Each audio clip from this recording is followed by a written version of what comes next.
So you notice the workshop oftentimes always football and all that.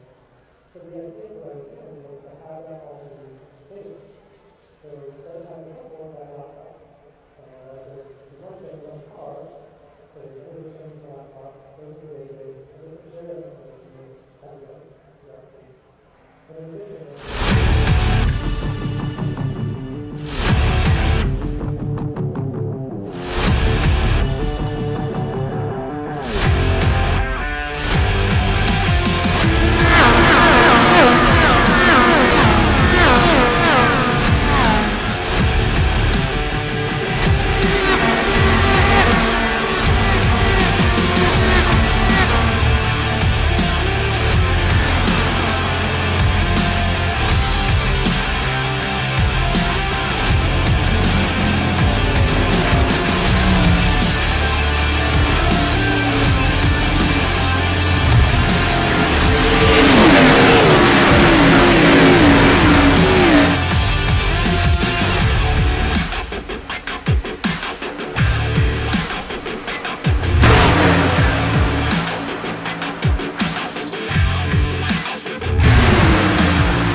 All right, good evening, everyone. Welcome to Green Knight Checker TV. Tonight we have the Area 51 Superspeedway Series, not Cup Series anymore. So again, we're back with the Xfinity cars. This will be week number 3 with those. Points race number 2 with these cars.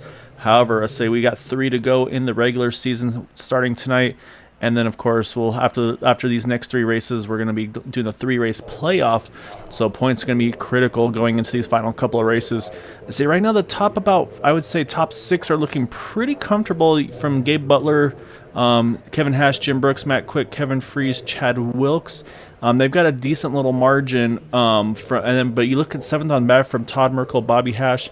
I mean, you go all the way down to the, I believe it's Dude Conrad, and even Dean Wilkinson, Eric Laurie. Eric Laurie, Dean Wilkinson. Those guys are all within, if I remember right, I'm trying to read the numbers here a little bit offhand, sorry. But they're all within, I think it's like just under 20 points between one another. So a lot can change. The other big thing that's going to happen is there is one drop week through the first 9 races. So if you missed a race, or if you had your worst finish or it'll take away your worst finish in one of those races. So that's going to shake the points up as well. So I'm going to see, going into these next couple of races, we're going to definitely see if we can figure out how the drop weeks are kind of going to affect the points here. Because that could make a huge difference in where everybody is this evening. So right now, everybody finishing up their qualifying laps, though. Like I said, right now, I feel like if you're one of those guys up at the front, you're feeling pretty comfortable. But of course, can't really take anything for granted with the group that we have here competing. So should be a lot of fun to see what it's going to come down to tonight.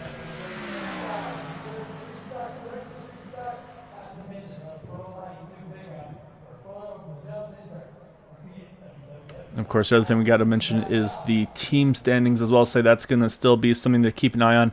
So it's a little harder to keep track of now, just of course with the switch to the Xfinity car. It's hard to tell who has which team members and all that. But that's something I think the drivers are kind of trying to focus on their own side. And we know that some of the drivers, it doesn't matter what team they're on, they just find the guys they feel comfortable with, and they're going to do the best they can. So with that, I believe qualifying just has completed here. So we'll get everything pulled up and we'll go over our starting grid for tonight.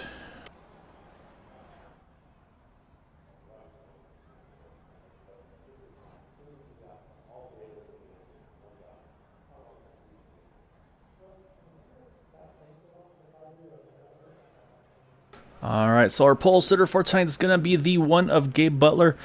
So you're going to try to keep going with the streak that he's been having so far lately.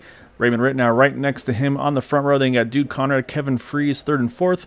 Kevin Hash in 5th, Chad Wilkes 6th. You got Michael Spell, Eric Laurie in 7th and 8th.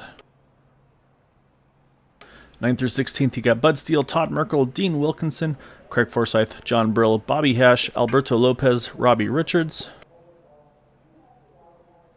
And then 17th on back, these drivers opted not to put a qualifying lap down. You've got Matt Quick, Matt Wagner, Kyle Hess, Quabi Brooks, Jim Brooks, Todd Siebels, Nick Monfretti, and Randy Miner. And as always, there's always one person that's kind of stuck on their own here. In that 25th position, starting shotgun on the field here is going to be the 26 of Paul Patterson. So it's again looks like about 26 drivers taking the grid here this evening.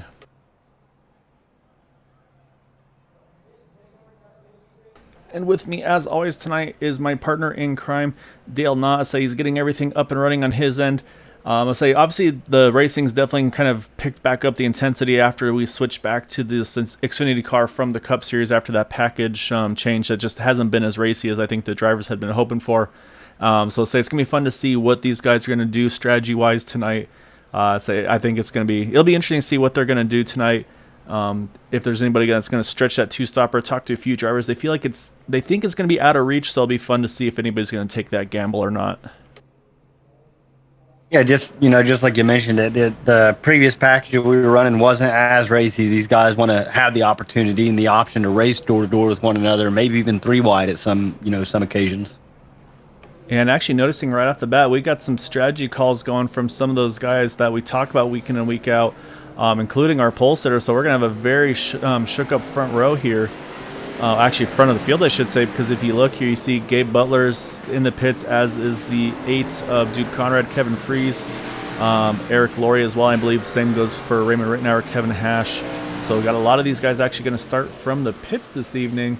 I actually did not see that coming. So they're maybe thinking with this car, the way it's been maybe a little bit dicier. I mean, we've seen before with the old package on the Cup cars, just those 5-6 drivers, they would work very strongly together. And be able to close the gap on the lead pack, even with a situation like this. So this is where, I mean, if I'm one of these guys up front, we know those are the guys you have to watch week in and week out. This is where I'm telling the guys around, like, hey, if we run this thing green, we're going to stand an even better chance of getting that good finish and maybe be able to give an opportunity to keep those guys out of contention for the win here tonight. Yeah, there's something else to look at, too. You had quite a few guys just elect to not qualify, and then these guys starting from the pits is kind of throwing a wrench in guys like Quabi Brooks, Matt Wagner, Kyle Hess, Jim Brooks in their plan of not qualifying, so they could start in the back. Yeah, and they're still going to start towards the back of the people that did grid. So the only thing, it does push them a little further up on the field, but yeah, so it'll be really interesting to see. So obviously the trick for these guys that are going to be starting from the pits is to get out of the pits quickly and get locked onto one another really quickly. And actually don't see Matt Quick on the grid here, unfortunately, so he may not be in the servo to keep an eye on that. However, so that's going to hand the pole sitter over to Michael Spell in the 88 machine. Chad Wilkes to his outside as green flag flies and we get underway again. 75 laps is scheduled distance here tonight at Daytona, excuse me. I know Chad Wilkes is happy with his new starting position because he just got a 5-position bump, as did everybody else, obviously. But he has the 81 of Todd Merkel right behind him, so I expect him to take advantage of that here soon. Yes, they actually got 3 Fords lined up on that top end. So I'm saying you got, looks like a couple Chevys with a Ford in between, Bud Steele in the middle there. So yeah, you're exactly right, though, Dale. I think they are going to take advantage because actually Todd Merkel's one of those that, since that switch from the Cup to the Xfinity side, he has just been one to beat week in and week out. We've seen a lot of quick times out of him. You see a little baller from the 55 there in entering 3. He's able to gather back up, but just like you said, Dale, that 17 Chad Wilkes got the push he needed, and it looks like he's going to lead lap number 1 here. Yeah, I kind of expected him to bring Todd Merkel down with him because everybody on the track knows how well Todd has been the last couple weeks, how great of a pusher he is. So I would have personally brought him to the bottom line with me. Yeah, I think it's just one of the things you don't have the opportunity sometimes to, you know you can clear yourself, but you don't want to risk anything else. So I think the thing about we're going to be having to keep an eye on once everything gets kind of settled in here a little bit. It's going to be the speed overall, as you see that 55 Dean Wilkinson kind of running on the apron, I think trying to roll to the back. So he's got to try to find a little bit of room to slide up. He does. You see the 45-26 give him a little bit of room there. So I say now his goal is just to make sure he stays in this lead pack here, which it looks like he should safely be able to do. And of course, we mentioned that second pack that started from the pits here. They're about 8 seconds or so off the leader. So again, that lap, I think the lap time is going to be the one to really keep an eye on there, to see if they're able to start closing down that momentum. With Raymond Rittenauer and Gabe Butler and Kevin Freeze and all those guys, as they turn the fastest laps, I don't think they're too worried about it. Yeah, so the downside is they kind of lost a couple of guys that they'd probably like to be working with. With that, that's going to include John Brill, Kevin Hash, Eric Laurie. You can see those three just a little further back there. So I'd say if they can get those three also in that group, I think that'll help them that much more. But so I'd say from looks like about 18th to 24th, all those drivers opted to start from the pit lane this evening. And right now, I'd say things still pretty calm up front. So right now, I'd say you see about the top 8-9 cars here running 2x2, single file from there on back. So I think, like you said, Dale, with all the spacing that you see right now with these guys up in that front row or front group here, that should allow the pace to really you're going to see that second group be able to catch really quickly. And Eric Laurie was that fastest car the last time by, and he was kind of in that shotgun position here. So I think that those 3 cars have been able to catch that those 4 in front.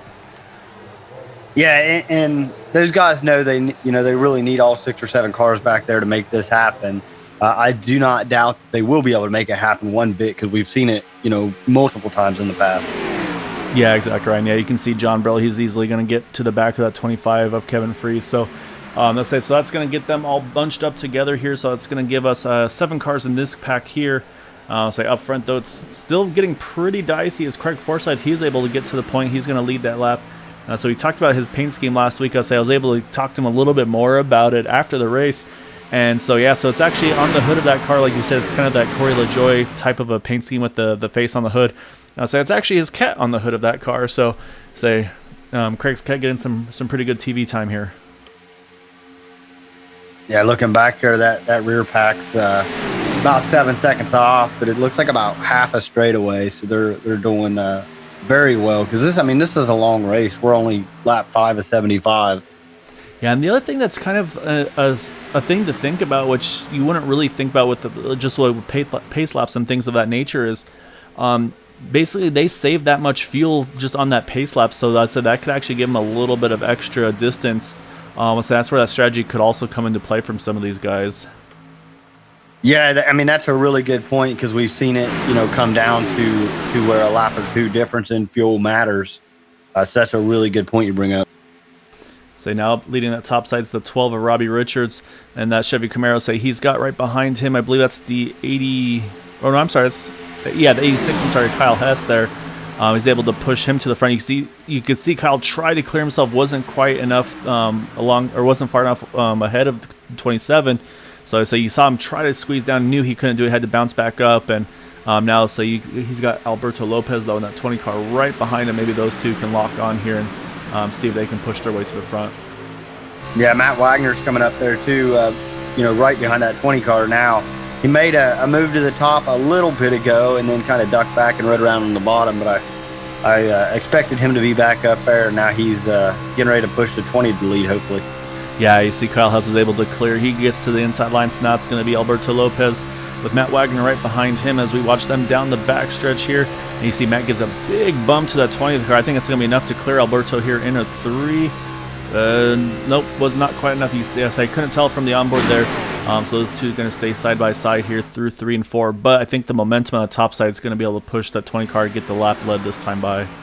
Yeah, there's just a really big gap on the bottom, so the top side should prevail as they did. But the 20 did not let Wagner clear. Yeah, so far it seems like as soon as that leader gets the spot, they just jump down there, like you said, and don't wait for that pusher to be able to sneak in here. Matt might get an opportunity here to sneak in front of Craig Forsyth in the 27 car, but you can see that gap slowly but surely shrinking. So I think Matt might have to wait for that 17 of Chad Wilkes here on the backstretch. Maybe those two get locked on and try to make that push back forward. But right now, pretty calm here, in these early laps. But like you mentioned, though, Dale, the distance from those guys behind, it's down to 4.5 seconds, and they're just about to get to that window where they're going to start catching that toe of Randy Miners, the last car in this first pack here. I think probably actually already have it I think we're going to see Gabe Butler here make some pretty good lap times. Maybe actually even one of the fastest laps of the race once he really gets the tail end and gets that draft off the 101 here. Yeah, and then you're going to see what a group of cars that are well organized on the top line can do, because they're definitely going to try to keep that momentum, I would guess. Yeah, say right now, so it almost feels like you're back with the Cup package. Everybody's been able to get single file again, all on the inside line here. So yeah, so I say if it stays like this, I think you're right. I think you'll see the one of Gabe Butler. I would suspect we'll see him jump to the top here. The question will be, once he starts making that charge to the top, does anybody else decide to maybe try to jump in and be the leader of that middle or outside groove, which we've seen from time to time. You kind of want to go where the momentum is. So it'll be interesting to see, as you can see from the onboard of that number 1 of Gabe Butler. I mean, they're there. So it took just about 10 laps to start from the pits and be able to close that gap. Like we said, it started around, we say like about 8 seconds, and they're able to get now into this lead pack again. Yeah, Gabe's a little bit slower than he had been right now, but you can see, the gaps, the interval between that rear pack has kind of grown a little bit, and I think part of that's due to Gabe getting that draft and kind of sucking off the cars behind him. Yeah, exactly right. So you can see the 17 of Chad Wilkes. He's jumped to the top. I think he might be trying to drop to the back to pick up these guys as well. Maybe just try to fight there a little bit. Decide, okay, I'm going to roll back. But you're right, though. I mean, everybody's really kind of just rolling off here, backing off a ton. Seems like the pace has slowed down a fair bit from what it was initially. So right now, say Alberto Lopez, he's kind of got the nice calm position here while leading this race. And so it's kind of nice when you cycle through to the front and then everybody just kind of rides in line here. So you got 3 Supras right now leading the top 3 positions with Alberto Lopez, Kyle Hess, and Matt Wagner.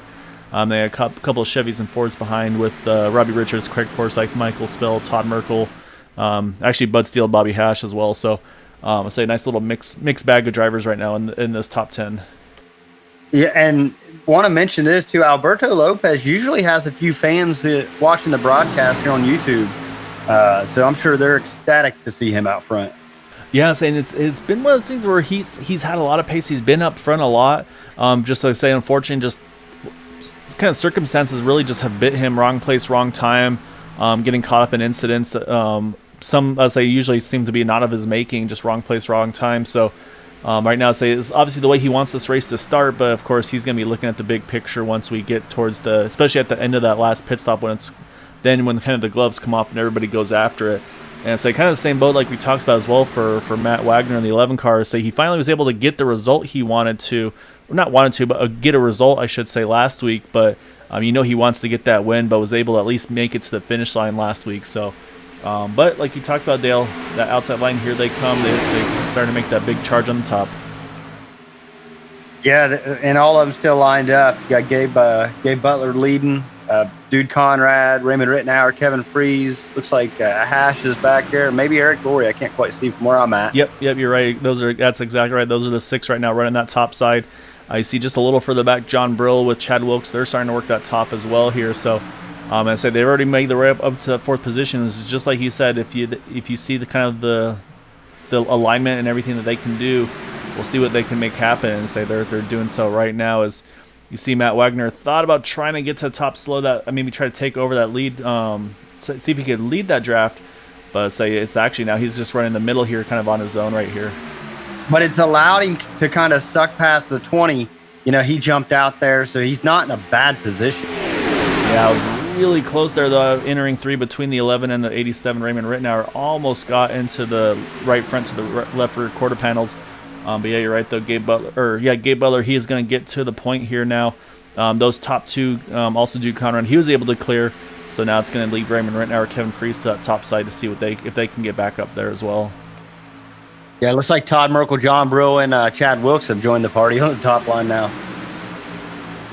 Yeah, and that's usually what happens once you see that line go. Say, okay, they caught us. We're going to start getting a lot racier again. Let's go ahead and get after it here. You're going to see a little bit of that. Then you'll also see some of these drivers say, okay, this is where it's starting to get dicey again. Let me hold off just a little bit. And I think you see that there with Bobby Hash in that number 3 car. He's rolled out of it just a little bit in front of Nick Monfretti, the 53 of Quabi Brooks. I think they decided, you know what, these guys are getting pretty antsy here. I'm going to back off a little bit and play it safe for the moment here. However, though, up front, though, we talked about that top line, and they've been able to get those 4 cars around So now you've got Raymond Rittenauer leading the way, and so you got those 6 guys here pretty much lined up again now on the inside line. Yeah, they kind of just put on a clinic there, the way I see it at least. I mean, they just started from the pits, marched past everybody, and now they're leading this race. Yeah, so if anything, that's definitely a bit of a flex right there from those guys. All right, say here's what we can do. Even if we start from the pits, we can still find our way up there. Say 10 laps, we get to the pack there. Maybe wait a lap or two, and then 5 laps later, say they're right up into the lead here in those top 6 positions. So again, yeah, it just shows, let's say, how well organized, how much teamwork those guys have. And it's like you said, Dale, too. I mean, you look at just the organization, you see how just locked on to one another they are. There's not a lot of like side-to-side movement between them. They pretty much, like I said, it's almost like it's the same driver driving those top 6 cars. They're just able to stay locked on and lined up just perfectly. Yeah, and we've heard it from Raymond and Kevin Freeze and Kevin Hash. Pretty much this entire group of guys at one point or another, they put in just a ton of practice time during the week to be able to do this. Yeah, and I mean, I've seen them also. Like, I know I've seen Raymond at some of those other Superspeedway races with other leagues, and there's also those kind of the pay-to-enter leagues, and then or pay-to-enter races, I should say, at the Superspeedways, and get some winnings if you're able to finish in those top couple positions there. And say more often than not, say every time I see Raymond, especially usually I don't get to catch to the very end of the race, but say right after qualifying, you'll see Raymond right in those top 3, top 5 positions in qualifying. So he knows what has to be done in these races. Yeah, I think, I'd kind of keep that in my back pocket too. It took them 8 laps to get up here. The option B on this is they could ride back, in the back for the first half of the race and wait till, maybe some attrition happens and then move their way to the front. So they've definitely shown that there are multiple ways to approach these races. Yes, and that's the hard part is you never know what's the right strategy to take. Is it to be up front, control the whole race, or do you kind of cruise in the back and try to, like I said, wait for the attrition, wait for potential incidents? Because I say the only risk is, of course, is if you're in the back and there is no incidents or are no incidents, if you wind up kind of in the back of the pits or in the back during the pit stop cycle, let's say not right now, if you're in that group that's kind of towards the back just riding right now, you're going to be starting that pit stop about 2.5 seconds behind these guys in front of you. It's just going to make it that much harder to try to get back up in there. So right now you see Alberto Lopez. I say he's just popped up now. As I say, John Burrow kind of stuck on his own on that outside line here, and I say inside line pretty well formed here. So he's going to not have really any opportunity to make any ground forward, unfortunately.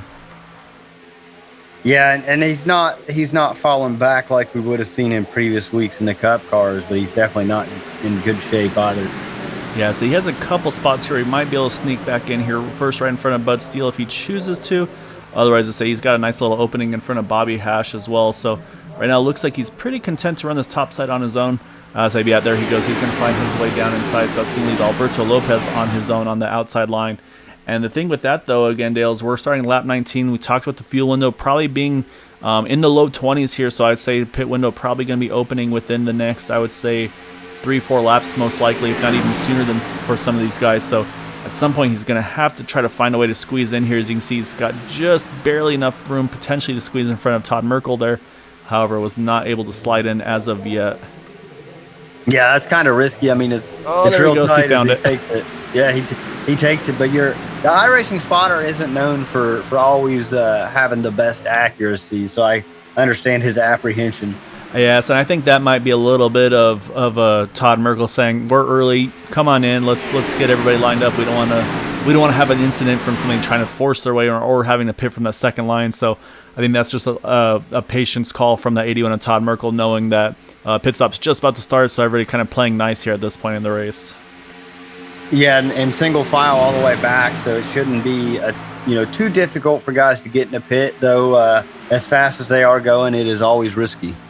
Yeah, that's where you got to start making sure once the pits do open up, when that stagger happens, that's going to be the critical thing, is to kind of have everybody give each other some room. And saying that's where we've been, Dale, before in some of our races, where everybody's communicating, especially if they're in their own discords, or say, okay, I'm gonna be low, you go middle, I'll go high. Everybody kind of staggers around with one another to try to make sure that, because everybody's going to, of course, have slightly different braking points. So you just got to try to do what you can to stagger apart from one another, not to run each other over on the pit entry. And of course, then the next big thing is to just hit your pit stall correctly. Say I'm more than always guilty of overshooting my pit stall, having to back it up, which is just a killer for your green flag pit stops.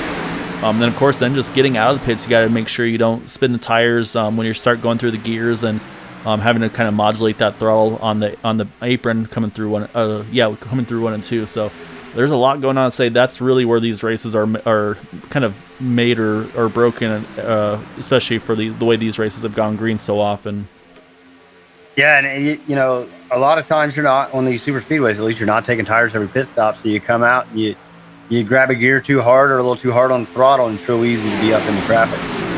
Yeah, exactly. I mean, we've seen a few times, unfortunately, where drivers, they might leave the pits in first gear just trying to get that little extra, but then when they hit that 1-2 shift, it just lights up the rear tires, and they just, at that point, they're just along for the ride. So you know, these guys have all learned from it. They've made their adjustments at what they need to do.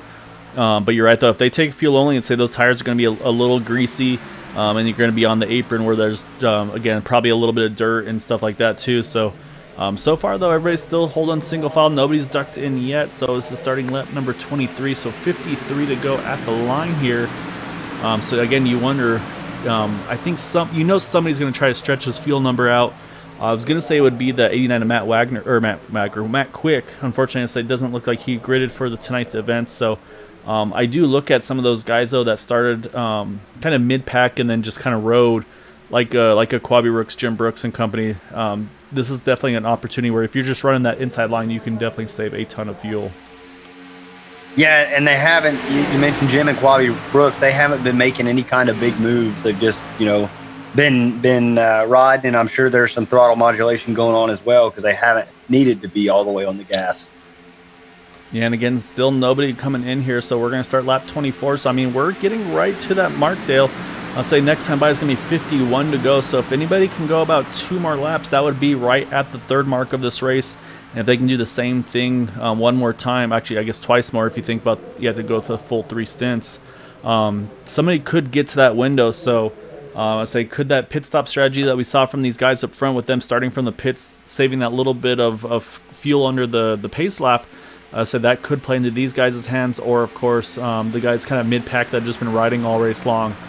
Maybe they can stretch it as well. So I say it's going to really open up some strategy potential here. As I say, I suspect we're going to see somebody hit the pit road this time around, but I say these guys like to prove me wrong, and I say it looks like they're going to do so again here. So right now I think everybody might be on this 2-stop window, Dale. Yeah, I mean, that's really, they made it this far, so I don't see why they wouldn't be. Yeah, I mean, right now this is 51 to go, so next time by will be 50 to go. And I mean, again, if they can do that this time, if they can do the same for 2 more times, or one more pit stop, I mean, that would get them right to. Of course, it would give no margin for error if we get a green-white checkered finish, things of that nature.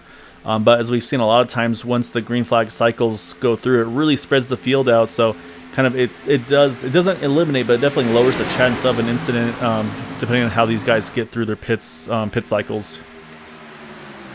Yeah, this is green white checker TV. We're not known for green white checker finishes. We got a bunch of take. Yeah, big group here. You say Eric Laurie really locked him down on the entry. He's gonna have to try to squeeze in an opening there. I think he just found a spot. So I say for him though, he had a pretty big lockup. Might have to consider some right side tires for him. But you're right though, we had about over half the field there. Looks like 12th, and from 12th to 24th. So yeah, looks like about 13 cars hitting the pits there. You see a few drivers. Oh yeah, you see Chad Wilkes. He's gonna have to back it up and get recenter. So that's gonna really hurt him. So that's going to cycle the lead over to Todd Merkel. So this is where we talked about those in and out laps. So right now these guys right behind you see Matt Wagner right on the back of the 81 of Todd Merkel. They have to really be aggressive on these pit stops to make sure that they lose the least amount of time going this extra lap. Yeah, I think that group was big enough that, it obviously cost Chad Wilkes some time, but I don't think it's going to cost him the chance of winning this race as they all come out pretty much single file. A little bit of contact on the exit there, or in the entry, I should say, between the 6th and the 88. I think Michael Spell should be all right with that, but still, he might need to think about a fast repair. We have 2 drivers, Dale, able to stretch it one more lap than those guys now, too. It's me, Kyle Hess, Quabi Brooks. So I say this is where I say if you're Quabi, you pretty much got to start tandeming this 86 car up front here. Because I say this is where it gets really risky when you're just those 2 cars. But I mean, we've seen 2 cars make some really good lap times, so It's going to be very interesting to see how it all pans out right now, as we'll watch them as they hit their pit marks. And unfortunately, I see the 29 Nick Manfredi still in the pits now, just leaving, but he's going to lose that big pack though. And here come that 53 and the 86 here for their first stop. Yeah, man, that's tough because, you know, it's just going to be them two for a while now as they waited so long, which it might save them at the end. I mean, maybe that's what they're thinking. Yeah, I say this is where I think if you're going to do it, you see, it looks like, oh, both hit a great job hitting their pit marks there. Looks like rights for the 86, lefts for the 53, so a little bit of a mixed call on that side of things. I do see, I think Todd Merkel, he had a moment on the exit. You see the 86 a little quicker out here, so now it's going to be all about getting through the gears there. We'll jump over to Todd Merkel real quick. I think he may have looped it on the pit exit. Car looks okay, but now I'll say what's going to be happening is we're going to be watching from this 86, though. As they get up to speed, we're going to start seeing, it looks like, I believe, Matt Wagner leading the field after the first set of pit stops right now. So the key for these guys is to try to get as quick as they can. As you see that Kyle Hess, he gets loose, going to save it, catches a big bump here. Probably just going to try to avoid him and keep going. I think he just did so. As long as he didn't emerge on the track too soon, he might be okay. But now he's going to have to try to tag onto these guys on this lead pack. Am I right? Is it going to cycle Matt Wagner to the lead now? You are correct. Yeah, Matt Wagner showing as our leader with Craig Forsyth, Robbie Richards in third. So right now we got a top three breakaway here. So unfortunately, Quabi, I think, just wasn't quite able to get the pit stop exit he needed. So far, I don't see him hitting the pit road, so I think he's going to get away with the exit. I was worried he may have merged too soon. Unfortunately, that little bobble from the 86 Kyle Hess really going to hurt him. But it looks like from this whole pit stop cycle, we're going to lose just 3 cars from the lead pack here, Dale, as I think they're all going to find a way to get back together again, which will be the 86 of Kyle Hess, Nick Manfredi, and Todd Merkel. Those 3, unfortunately, cycling their way back just that little bit here. But yeah, right now, Matt Wagner going to lead the way with Craig Forsyth and then Robbie Richards, and you can see these guys drafting very tightly. I think they've seen what works for those guys that we saw them get to the front before, so I think they're going to try to do the same here as they've got about a 2-second lead. 88's going around. Oh, you're right, Michael Spell around. That's going to bring the caution out. That's going to be a huge break for those that lost the draft. Looks like everybody's going to get around it, so that's going to bring out our first yellow here of the evening. But I think, so we'll have to see if anybody else was caught up in this one. But yeah, you're right, though. Michael Spell looped it around here. Let's take a look. So we'll watch Michael here. The car just gets out from under him on the entry there, Dale. I don't know if it's an aero thing or what, but yeah, that car just snapped on him. You see quick reaction from the 6 of Bud Steele there, jumping to the outside. And I think Michael actually looks like he does a really good job of keeping that car to the inside. You see it try to chase its way back up there, but he's always keeping that wheel to the left, trying to get it to rotate back around. As you can see, everybody just sneaks by. You see the 101, the 45, the 53 all make it through here. So we'll keep watching as it goes through. Hopefully nobody else gets caught up in, so we'll speed it up a little bit. And yeah, everybody just sneaks on by, so I think it's just going to be a single car spin there, and that will bring our caution out. However, Michael's going to be able to regroup maybe. Probably definitely need tires there, but say probably still save that fast repair. Like I said, maybe get a little bit of manual repairs done to it. But like I said, a huge break though for some of those that lost the draft, like that 29 to 81 here. So now the question is, do we see pit stops? And the answer is going to be yes.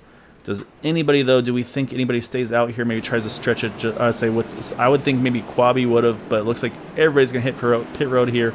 Try to kind of shorten that last pit stop.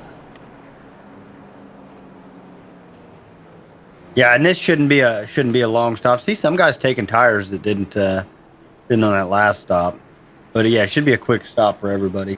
Yeah, so you see Matt Wagner. I mean, he was already out as people are still coming in. It's just a splash in that 11 car. Looks like Bud Steele's going to come out in second. Robbie Richards third. We got Todd Siebel's Craig Forsyth. So yeah, a lot of guys just taking the splash in. But I like the idea. This is where it's a good place to take those tires now under yellow. So just that way you don't have to worry about it during a green flag stop. You just go ahead and take fuel only on those ones. So do see a few drivers with a slightly longer pit stop, Todd Merkel being one of them in the 81 machine, and also the 76 of Jim Brooks. So it looks like they must have, yeah, you see actually Jim's got a little bit of rear end damage to his 76 car. So he went ahead and got repairs done to that car.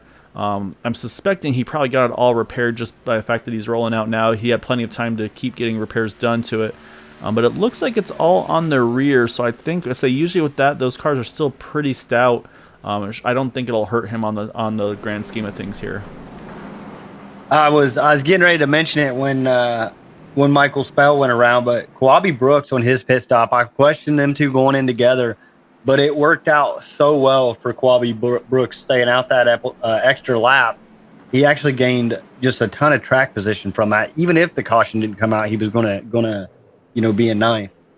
Yeah, you're exactly right. I mean, and so he had moved up to the top to go ahead and let that pack by there. Say he probably feeling like he wasn't up to speed, didn't want to force the issue or anything like that.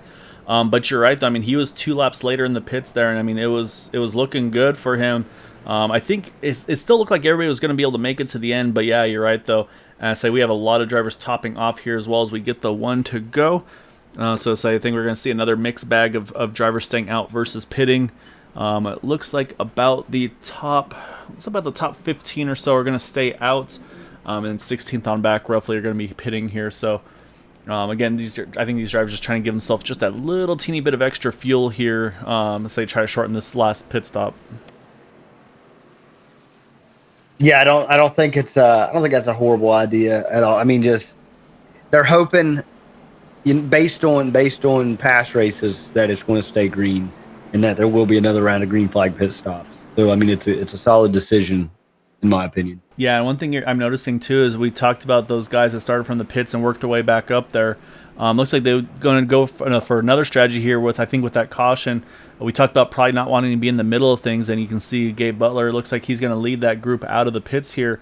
As you see, right behind him, you got Raymond Rittenauer in the 87 car. You see the 8 there of Jude Conrad as well, the 25 Kevin DeFries. So they topped off, but they also waited until the rest of the field went on by to be able to have kind of just, I think, make sure they were all kind of in the back here. So you can see those, it looks like about 7 cars here. I think they're going to kind of stick with that strategy of kind of being out of the pack here to start off, and then see what they can do as the field kind of singles out a little bit. Yeah, I mean, and that's one thing about that group. They're always working some sort of strategy. Yeah, you're spot on there, saying it's tough to kind of judge what their plan's going to be. So we're going to restart here though, Dale. 43 to go at the line. Everybody should be good to go on one more stop, and so I think that's why you see everybody topping off. And actually look back again, and you can see they're going to restart a ways off the back here. So they're leaving nothing to chance. So they're going to restart with about, I would say, 5 or so seconds off the front pack here. And I suspect, they gained a lot of knowledge today. I suspect that this becomes not necessarily a regular occurrence, but a trick in their bag that we see again this season. Yeah, it's almost a little bit of a cat and mouse game, as if you will, because I'd say right now they're far enough away. If anything happens up front while everybody's double wide here, it gives them plenty of time and room to react and slow down. Everybody's spread out to avoid any potential incidents, because as you can see up front, things are going to start getting busy pretty quickly. As Bud Steele, he's getting that push from Todd Siebels. That's going to put the 6 to the lead. You see again, though, like you talked about, Dale, as soon as that first car clears, they just jump straight to the inside, whereas he could have maybe waited a little bit longer, maybe see if he could clear the 45 with him as well. But now it's going to let Todd Siebels have a chance here with Randy Minor on that top side. Yeah, and I think Todd's going to be all right because Randy's right there on his bumper, and you have Alberto Lopez back there as well. But these are two guys that we don't necessarily talk about very often. Not every race to see the 45 and the 101 up there trying to make moves. I'm pretty excited. Yeah, I think the luck hasn't been really with them this so far this season. But again, that's why they come out each week. Is I'll say every week you have opportunities. You see a little bit of a squeeze there between the 45 and 12 on the Interstate 3. You see both drivers kind of reacted a little bit to make sure they gave each other room. But yeah, that's these plate races is just week by week. You never know. I mean, of course, like we talk about, we're going to always have those usual suspects. Say who are going to be up front. We think at some point in the race. Usually at the end of it when it's kind of payout time. But yeah, that's what's nice about these races is it really opens it up to everybody. It's all about kind of getting the strategies right, putting yourself in the right position at the right time, and of course having that little bit of luck as well. So plate racing not for everybody, but it definitely opens the playing field and levels the playing field a lot for all these guys. Yeah, the 45's kind of gaining the lead there. He's going to lose at the corner, obviously, but the 101 was able to get right to the bumper and give him a little shot, help him down the backstretch a little bit. The issue they're having is Matt Wagner is probably the hungriest driver in his field right now, and he is pressed right on the bumper of Bud Steele. I was going to say the same thing. I think what's hurting the 45 right now is Matt's doing a really good job of pushing that 6 car right now, which is keeping that inside line pretty well organized and pretty tough to get that momentum on the outside. Usually you see everybody spaced out a fair bit, but Matt's staying really nicely tucked onto that 6 of Bud Steele here up front. Yeah, I've talked to Matt quite a bit about these races, off track, and he really, really, really wants to win this season. So. Yeah, I mean, he's used to being a competitive driver in all forms, really. I'll say the Superspeedway has been one that's been eluding him over here with the Area 51 League. I'll say obviously one of the regulars on the Indy side of things, and so it's usually him and a couple of guys that are kind of the same, kind of like the usual suspects, if you will, on the Indy side of things. You're used to seeing them up front and contending week after week, so he's going to be used to that. He's going to be expecting to have that happen here as well, and say this is kind of the competitive nature of a lot of these drivers, of course. So, I say again, he's going to want to be there at the end of these races here and be in contention to win them. Yeah, and you said it. Between Matt Wagner and Craig Forsyth on the Indy side, they're really the guys to watch out for. They're able to make some pretty miraculous comebacks, and recover from really bad situations. And it's just that they have a above average understanding of that car. So they're both here, and they're trying to gain that same understanding on these tracks in these cars. Yeah, exactly right. I think really one of the drivers we have here that's I think probably one of the best jack of all trades really is going to be that 17 of Chad Wilkes. I mean, he's won in all 3 of our series, the Super Speedway side of things here on Sundays. He's also had some wins on the Indy side and of course on the Cup side as well. So I say he always talks about how he's kind of still learning and kind of just trying to pick things up as he goes. But I say whatever he does, I mean he's a quick learner. He does well week in and week out. So I say he's one of those guys. I think that's kind of what a lot of these drivers want to be able to do in the grand scheme of things, is to be able to do exactly what Chad does and be right up in the mix in that contention for these wins week in and week out in all three series. Yeah, and these races are tough, and to be that competitive like Chad is in all 3 series is very impressive. Yeah, exactly right. So because all have their kind of their quirks and things like that. So. Like I said, a lot of strategy goes into all 3 of them, but of course, I say this one here, the main one is again, kind of just putting yourself in the positions at the right time. Of course, then hitting those pit stops and all those kinds of things as well. So right now, say again, just the 1 yellow thus far. Say right now, still Bud Steele holding on to the point here with that 45, trying to make the outside work. But again, Matt Wagner doing a great job pushing that inside line along here. And so it's just made it that much tougher for that outside line to try to make it happen. As you see, I think maybe gave just a little bit too big of a push there to Bud as he kind of wiggled down the track just a little bit down the backstretch. Yeah, and it's the top and bottom line up front. Just doing an amazing job right now. I think if that bottom line had 1 or 2 more, or top line rather, had 1 or 2 more cars up there, they'd be in really good shape. But as far as staying on the bumpers, they're doing an amazing job on both sides.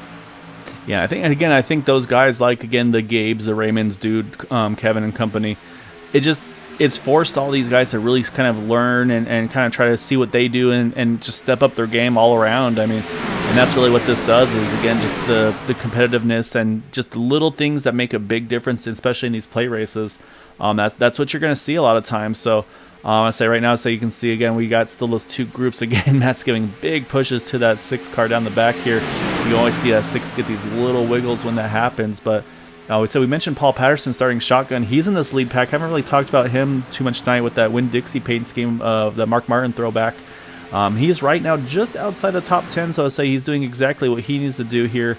And so we talked about the 86 Kyle Hess. Unfortunately, had lost the draft. He's been able to get into the mix with the help from that caution. 81 of Todd Merkel right in the same boat as well. So like I said, that caution brought a lot of guys back into the mix here. So definitely something that a lot of drivers I'm sure were happy to see. Others maybe not so much, like that 53. I think he was hoping that those extra couple laps on fuel were going to give him the opportunities to maybe make some more moves at the end of the race. Yeah, with Kawabe, you don't really know what he's thinking. He's a quiet guy. Has a win already this season, so he might still have something up his sleeve. Yeah, when you're the favorite son, you always got some tricks up your sleeve, I think, to help your cause out. So I say we'll see. I say again, still not nowhere near done. I say he's got his dad right behind him, and say we've seen Jim push Quabi to the win before. I'm sure I say they want to be able to have that situation again, or they have the opportunity at least to do so.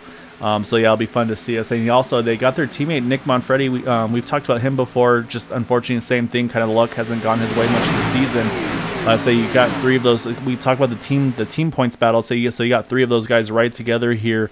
Right now, again, running right around the 12th, 13th, 14th position. So definitely a lot that can happen if they can get hooked up to each other.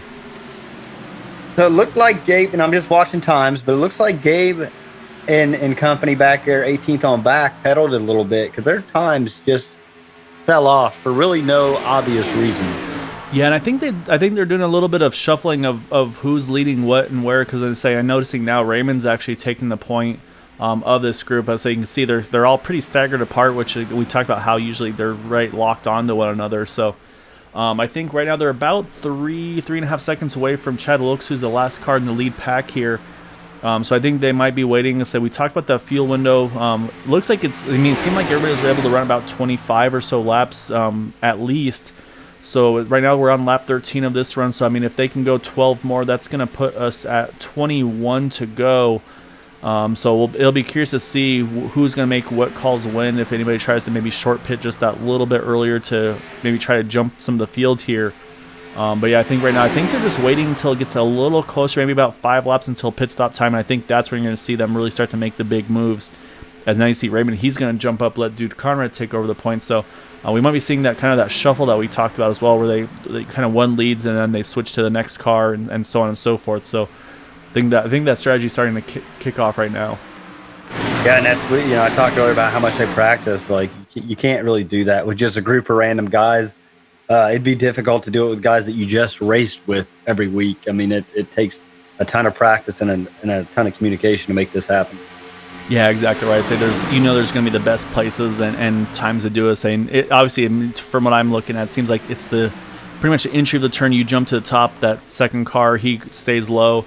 And that third car, he's critical as well because he's got to stay locked onto that second car who's going to take over the point there. So always a little bit of almost a close caller between the 90 of John Brill and the 101 of Randy Miner there. Almost a close call there, but you see again both adjusted just a little bit to make sure they didn't have contact there. But now I'm noticing the 20 though of Alberto Lopez. He's jumped to the top here. He's going to try to make this outside line work. So it wasn't working with those other guys earlier. So now that 45 with Todd Siebels, he's going to try to give a big push to that 40 or to the 20 car. And Alberto was able to get out front this way earlier.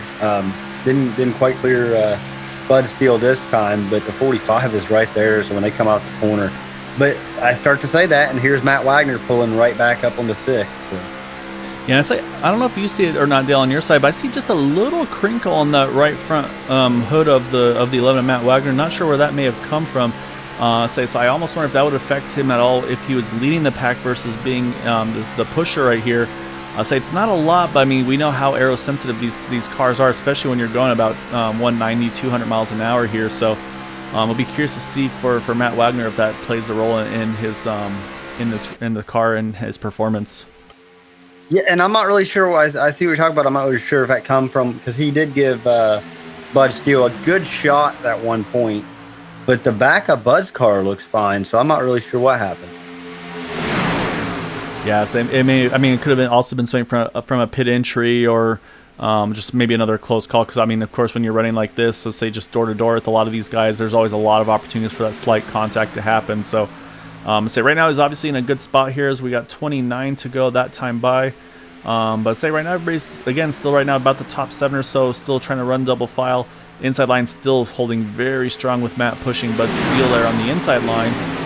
But everybody else, I think just again everybody's pretty content here a little further back. They're just riding, I think, waiting for that last pit stop before it's really time to kind of turn the wick up and then of course try to start jockeying for a position to be in that right place when it's kind of when it's crunch time here.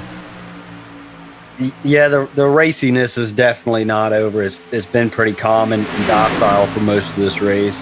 A couple lead changes, but it's going to heat up here in about 15 laps, I'd say. Yeah, I think what these guys are all eyeballing is going to be that last pit stop basically get that through, see where they shake out in order of positions, and then they're gonna kind of, I think, give their crack at it. So I say right now it's still up front. I mean, obviously they're not just riding by any means. So you can see Alberto Lopez, he wants to be the one to set the pace right now. But like you said, though, that 6 of Bud Steele, I mean, he's got so much pushing from that 6 or the 11 of Matt Wagner. It's going to be tough to do. But again, that second group, though, with now being led by, I believe, Duke Conrad, they are starting to close that gap a little bit. It's down to about 2.5 seconds from Dude to Chad Wilkes. So they're going to pretty soon be able to start catching the toe of that 17 car. And I think that's going to be about when we probably we'll either see them make the move once they get there to get to the front, or that maybe you just get to the lead pack there and then jump in once it's time and try to maybe do that short pit strategy where you kind of jump the field that way. Yeah, and like we was talking, they're always working a strategy, and you never really know which way it's going to go. But if they do decide to go high and try to pass this pack of cars ahead of them, it's going to be a little different this time because we have the second line, which before everything was single file. Yeah, as you can see, everybody's again a lot of wiggling around now in this front pack. I think everybody's getting a little antsier, knowing that pit stop window is very close here. I'm sure Alberto, again, I'm sure he wants to get as far forward as he can before he cycles down to the inside line. I say it's Todd Siebels, he's going to be in that same boat right now. I say these guys kind of just right now forced to be on that top side, don't have a spot in. Obviously, you see there's a gap kind of around the 90 and around the 90 of John Brill, excuse me. But I mean, they don't want to drop spots. I say you never want to have to lift to fall in line here. You're kind of hoping you can find a gap to sneak into. But you can see, though, this inside line, they're all holding pretty tight to one another. So it's going to be a tough situation for them to find a spot to squeeze into. Yeah, we've mentioned Matt Wagner, but Robbie Richards is back here kind of making this happen for Matt, keeping him pushed up on Bud Steele's bumper. He's maintaining kind of the right interval to allow Matt to get back to his bumper quick when they come off the corners. Yeah, exactly right. And it's every little person. I mean, every person's going to make a little difference, and it adds up in a big way. So you're right, though. Robbie definitely helping Matt be able to stay up to the 6 of Bud. Because you always have to have that person behind you helping that little bit extra. You see Craig there. He's got to be careful. He's opening up this gap here that might be able to let the 27 here sneak in, or sorry, the 20 sneak in, I should say. And you can see, he tried to get there, just couldn't quite do it. So the gap closed just by maybe an inch there before he could squeeze down. So Alberto's still going to get pinned to this outside here down the back. Yeah, and they're coming out, 21 laps on this run for these guys up front. So they're coming up on it here within the next couple laps where they're going to only be on the bottom ready to pit. Yeah, so that's what I'm going to be trying to keep an eye on to see. Again, I feel like somebody's going to be the one to make a jump early. You see Todd Siebels, he finally gave in. He's like, okay, I got to roll out of it. I got to get to the inside. So he squeezes right in front of the 81 of Todd Merkel, is able to find a spot there. But I say Alberto, though, he's still stuck on that outside line, just hasn't found an opening to fit in yet. And again, this is potentially the last pit stop of the race, so now people are not going to be as forgiving and generous to let you in here. So again, he's going to have to try to find somewhere to squeeze in here.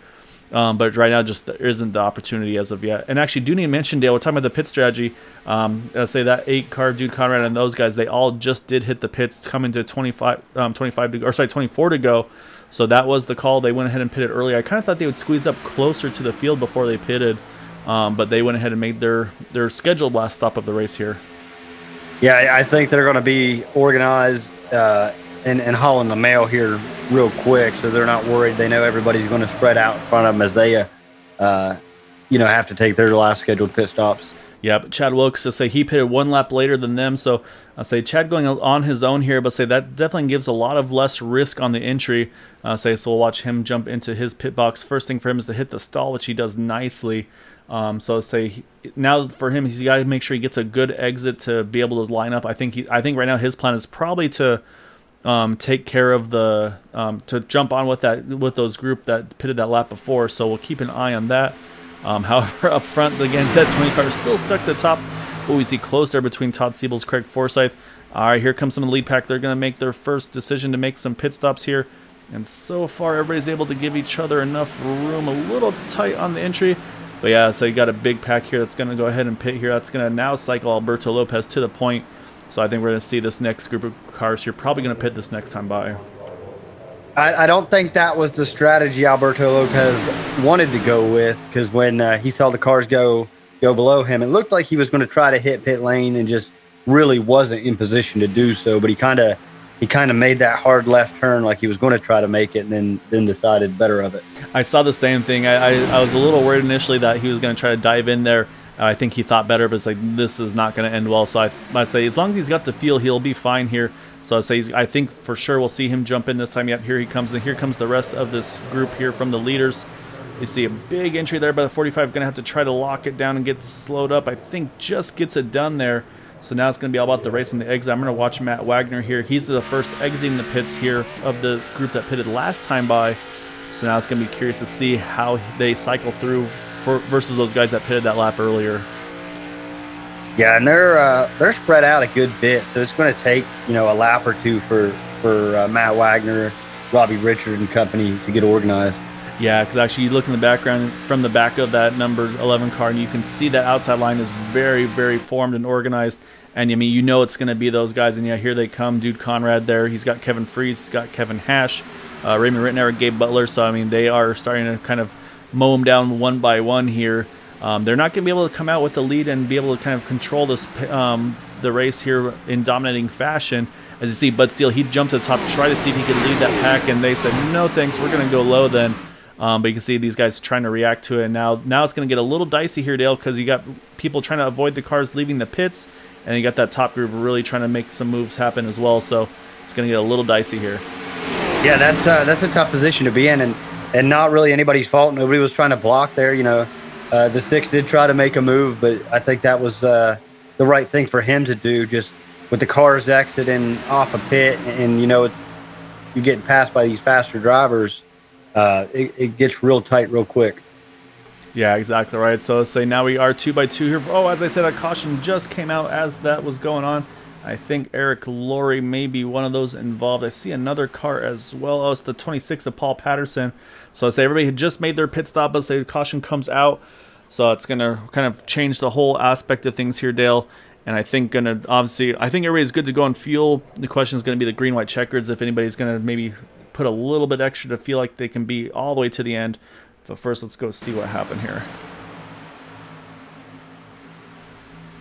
Oh, actually saw the 71 Eric Laurie caught the wall just a little bit on the exit of 4. Actually, he held on to it okay there, but I think you see everybody starting to react a little bit to it. And you see both the 071 and the 26 get a little squirrely with one another, and those two get hooked together on the outside wall. And then unfortunately, so you see on the inside there, the 3 having to try to avoid it gets into the side of that 101, and that sends the 101 through the grass as well here. Let's say the question is to say, one thing I don't like with iRacing is if you get into the pits, let's say, it gives you that pit penalty. So I'm kind of hoping that the 101 of Randy Miner is able to stay off of the pits and stay outside of that cone to avoid that pit stop penalty, which it looks like I think he just did very close, but I think just made it happen there. Actually, no, he loops it. Oh, yeah, back actually gets once he was going through the grass, got a pretty good shot to the outside wall. So hopefully he has a faster pair in store because he'll probably need it here. So that's going to be our second caution, though, Dale, with it was at 19 to go. So I think I suspect we're going to see a few people put up just a splash of fuel to make sure they can make it for a potential of those 3 green, white checkers. But I think at this point, a lot of these guys are going to stay up front here and just kind of have to keep that track position. Yeah, and it kind of happened at a great time for the power block, as I'm going to call them. Everybody's not in line, obviously, but they're all close enough that they're going to be able to get back, single file where they want to be very quickly. Yeah, I had a feeling we'd see some fakes there, and we definitely saw a few guys like, yeah, come on in. And a few of them thought about it, and others knew exactly what was going on there. So Craig Forsyth, he's going to be the first of those that do come into pit. We'll see if it's just a splash, or maybe going to go ahead and try some tires as well. Yeah, it looks like tires going to go on that 27 car. Again, if you're going to do it, you might as well go after all of it here under the caution. So right now you got Craig Forsyth, Jim Brooks, Michael Spell, Randy Miner, Eric Laurie, Paul Patterson. Those last 3, of course, make sense as they had some damage from that caution. But I'll say, and I think looking at the pit stop times for Jim Brooks and Michael Spell, I think just 4 tires for them. I was curious to see if Jim used his fast repair here. He did not. I was going to say definitely don't want to use it yet. because I say now with a late restart here with everybody bunched together, things going to be getting a little busy. Dude, Conrad's up here doing his Dale Earnhardt impression, pushing the pace car down the backstretch, or trying to. Yeah, so also saving fuel. You can see the ignition was off there for a moment. Now he clicks it back on. So I say he's definitely going max fuel save right here. And I say the one thing I'm going to look at, Dale, on this restart is going to be the running order of the field here. So you got, obviously, Dude Conrad leading. Matt's going to be second on the outside line. I think this actually might work out pretty well for those guys because you're going to have the 8 and the 25 lined up on the inside line with one another. Actually, I think Kevin Hash as well. So you're going to have 3 of those guys all lined up together on the inside line. And if they're working together, like, you know, on the same Discord channel, things like that, they can kind of like, okay, ready, 3, 2, 1, go. And you'll see all those guys probably react right with one another there. So it's going to be interesting to see how they plan this one out, I should say. Because I think that's what we're going to most likely see on this restart. And that's kind of the perks of being up front here and be able to control this restart if you're that number 8 of Dude Conrad. Yeah, and I mean you got Wagner and Robbie Richards going to start on the top side, followed by Raymond Rittenauer. But I got a feeling Raymond's not going to have too much of an issue dropping down to get to the bottom. But I do want to mention Quavi Brooks is back up here. Like I said, he's quiet. He doesn't say a whole lot, but you don't really know what's up his sleeve. So he's going to restart in the bottom line. Yeah, so he's going to be restarting. It looks like the 7th position. And, of course, you got Bud Steele right there with him. And say Bud's one of those guys who, say he's always got his strategies. And so say he's got everybody right where he wants some kind of a situation. So say Bud's always one to keep an eye on as well. So he's always got something in store for these guys as well. I also watching the one of Gabe Butler. He's running the apron here. I think he's trying to kind of go max fuel save here as well. So yeah, it'll be interesting to see. I suspect everybody should be good to go to the end on fuel. Just wonder if these guys maybe again try and just save that extra every little bit here to make sure in case of those green-white checkers that they have enough to make all 3.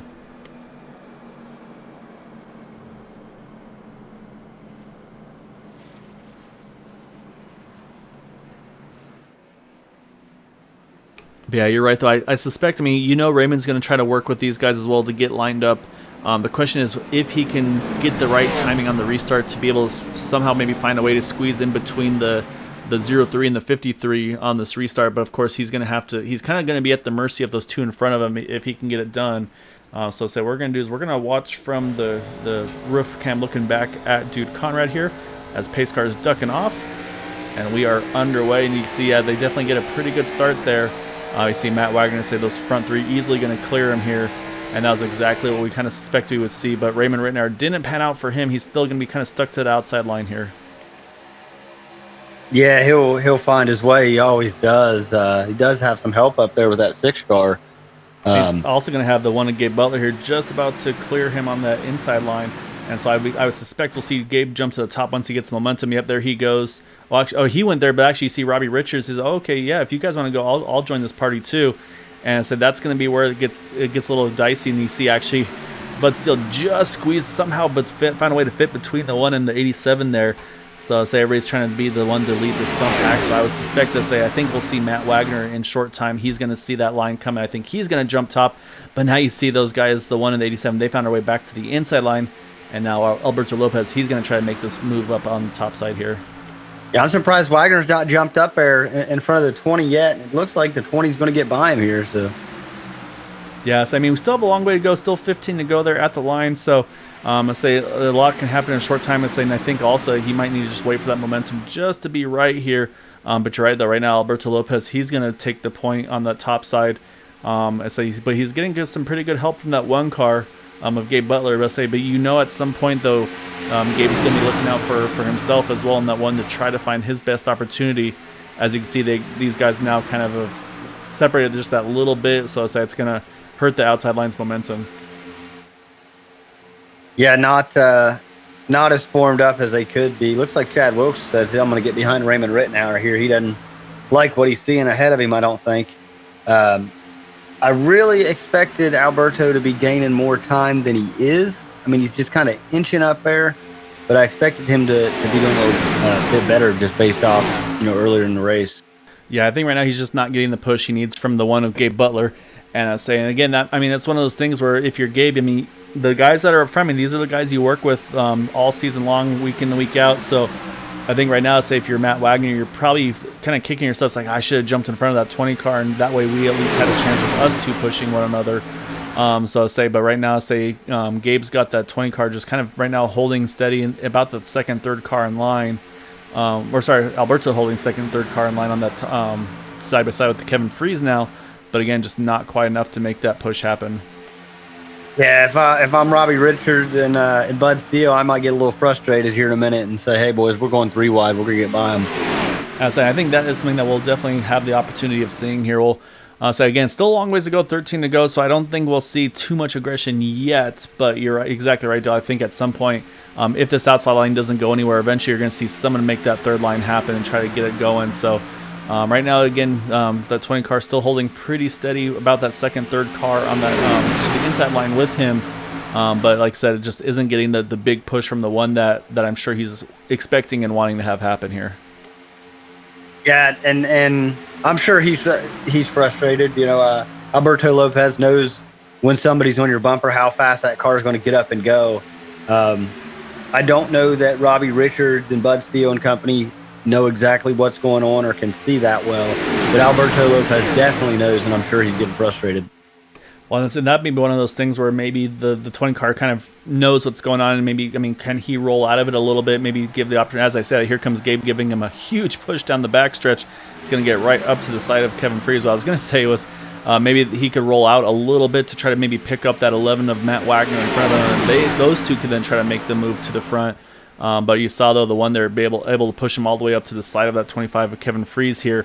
And saying again that it's kind of a cat and mouse game. You got to try to make the right calls at the right time, and I say it's a pretty big strategy call here. Everybody's having to try to figure out what's going to be the best to give themselves that opportunity at the end of these things. Yeah, you're right. You're exactly right, and we're definitely going to see some big moves here, in within the next 10 laps. Obviously, where people's trying to gain as much position as they can to try to win this thing. Yeah, I say right now we got 11 to go, about 10 and a half now at this point in the race.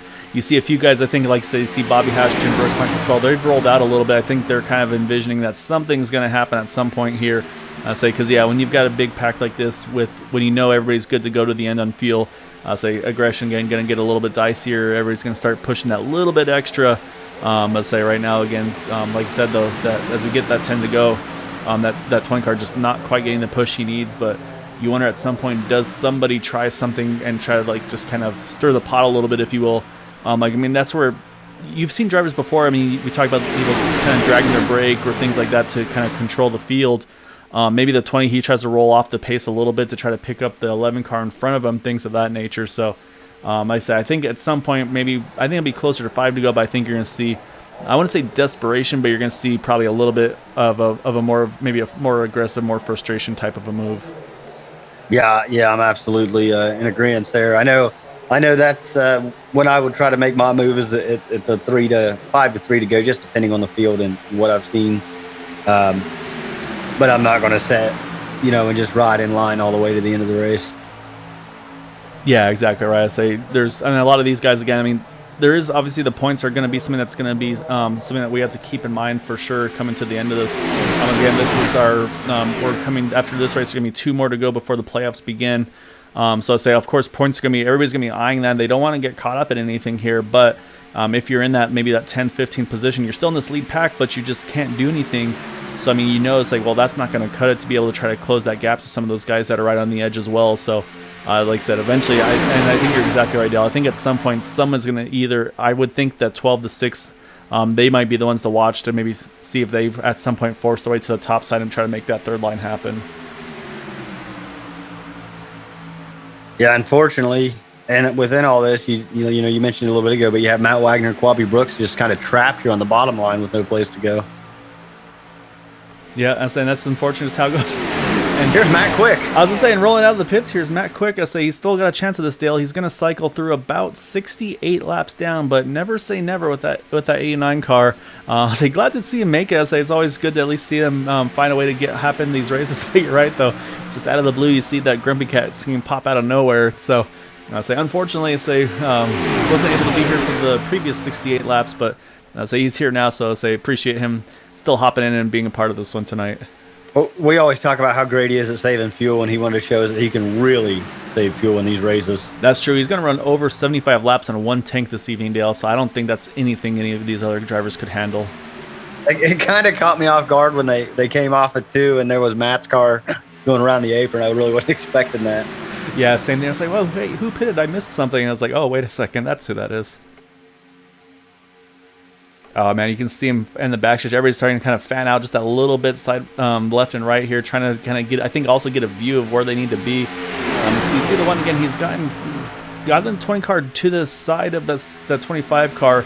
But again, you know Alberto's just like, come on, just keep pushing me. I know you can. I know you got more in you. But like I said, though, I mean, you're in a tough spot if you're Gabe Butler. I mean, you of course want to get the best result you can for yourself, but it's a tough one when you don't want to obviously push maybe someone who's not one of your teammates or someone that you race with week in and week out to the win. So let's say it's kind of, again, for some of these drivers, probably a bit of between a rock and a hard place here. And like you said, though, I think some of these guys that are pinned to the inside probably pretty frustrated right now that they just can't find anywhere to go here. But like I said, I think that third line is going to be showing up here pretty shortly because I see everybody starting to, again, I see more and more cars starting to peak to that third line. Nobody's taken it yet, but I think it's pretty much bound to happen. You see Chad Wilkes. I just saw Chad Wilkes and Craig Forsythe. They jumped to the top side, so I think it's about to happen here soon from some of these guys. Yeah, you now have a very big group on the top side. So somebody is thinking in their mind, I'm going to make a move. It's just a matter of when.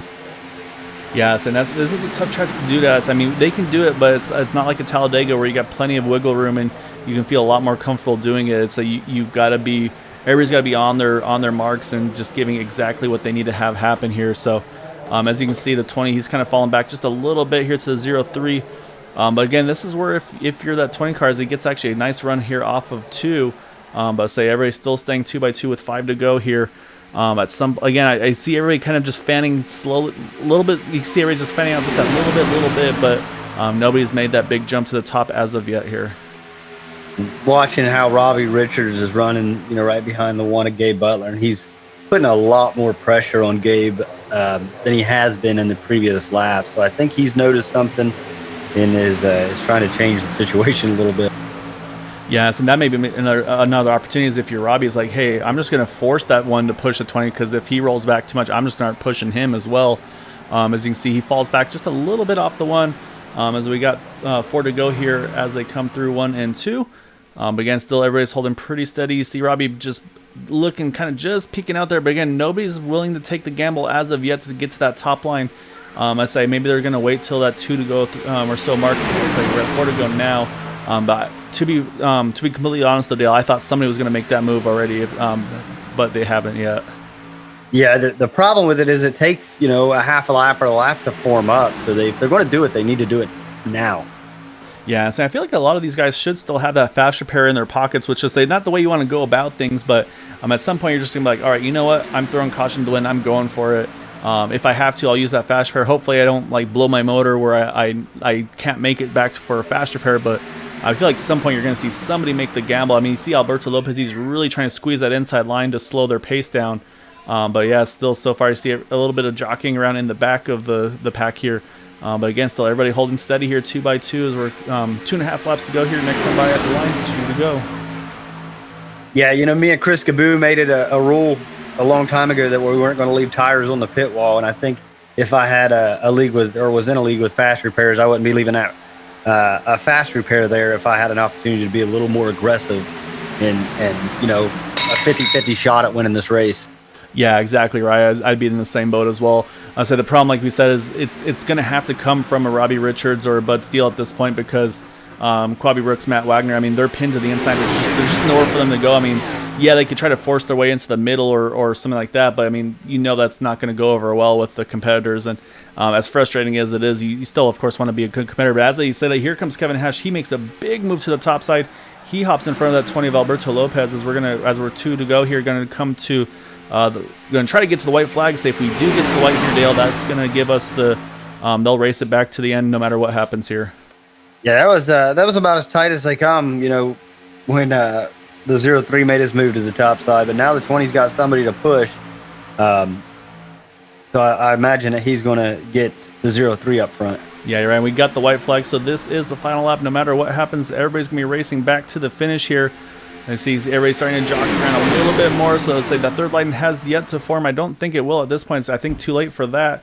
But right now you see that 0-3. Actually, I said here comes Alberto Lopez. He peeks to the top. We'll see if anybody goes with him. I say you saw Gabe think about it. He jumps back to the inside. He's going to grab that 0-3. Oh, a little bit of contact between the 11 and the 0-3. And oh, we got big wreck behind him. So now it's going to be a race to the finish. We're going to watch this battle. As you see Matt Wagner on the third line car line. He's got Quabi Brooks behind him. I don't know if they'll have enough time to make a run here. You see Matt's going to try to squeeze right on the corner of the 25. Won't be enough, though. Dude Conrad going to get the win with Kevin Fries behind him. Matt Wagner third. Quabi Brooks going to grab fourth. And then Kevin Hash, I should say, in the fifth position. And looks like a little bit of displeasure between Kevin Fries and Matt Wagner after that race there. Oh, yeah, Kevin Hash, I don't know what that was about. I missed something here. I'm going to go back. We'll take a look coming to the through 3 and 4. So I think that was the initial contact was between the two of them. And pull it up here. So you see the 11 car. They're 3 wide here going into turn number 3. You see the 11. You see the 0-3. Yeah, you see Matt's just washed. Maybe not washed up. But say he's got a little bit of room to the inside, but you can see he's kind of hugging right, falling right on the tire tracks of that 25 of Kevin Fries. And so I think he kind of squeezed up a little bit into the side of the 0-3, and that's kind of what triggered that incident, which you can see it's caught pretty much everybody in the back here. I'll say, we'll watch and see how this all happened through here. Kind of reminds me of that one of the Talladega wrecks where pretty much like 2 cars got through and everybody else got collected in it. So now it's pretty much a race to see who was able to get through the wreck. But, I mean, you look at this, you got Raymond Rittenauer flipping, John Brill flipping. You see the 6 of Bud Steele. He's going up and over now. Here goes the 1 of Gabe Butler on his side as well. Unfortunately, Craig Forsyth, his hood cat is gone. So I say, yeah, a lot of cars caught up in this one.